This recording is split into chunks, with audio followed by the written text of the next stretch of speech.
This is my 9913 from 1934. Originally it was my grandmother's, and now it's mine.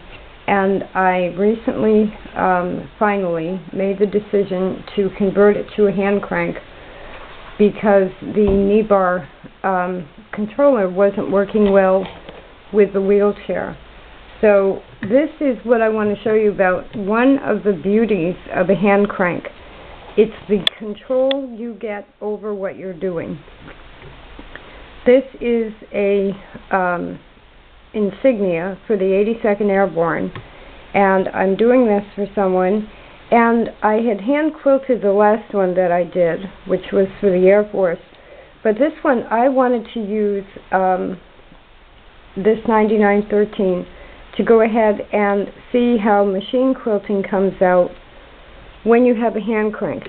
Now the design itself is feathers and letters in the center, and then the words Airborne. I'm not sure, the word Airborne might be a little bit too small to do this with, but the beauty of a hand crank is not always the speed or what you can do with a large quilt. This is a 16-inch square, and so if I'm working with 16-inch squares, I could do machine quilting on each one and then of course stitch them together. I'm using regular blue thread. Now at this point, when there are gaps like that, I think in this case I'm just going to keep going straight and not try to go over the gap, to skip the gaps and have a lot of little threads. But that's the beauty of this. You can actually choose exactly where you go when you have a hand crank.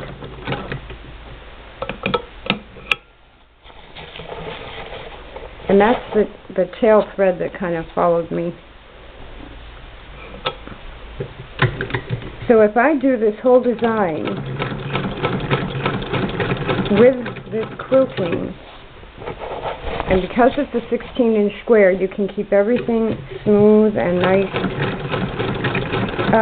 It'll show up in blue on the back the same way that it will on the front. And of course it adds something to the design being completely quilted and not just painted.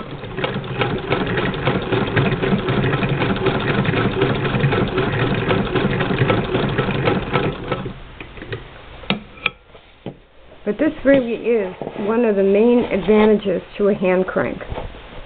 And not only in artwork applications or specific quilting applications. Free motion quilting, you have an awful lot of control with a hand crank. Now this machine, being from 1934, does not have a reverse.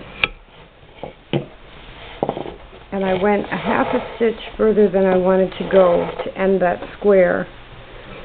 But all you do is turn it around and go back the other way to catch your stitches there. So let's flip it over.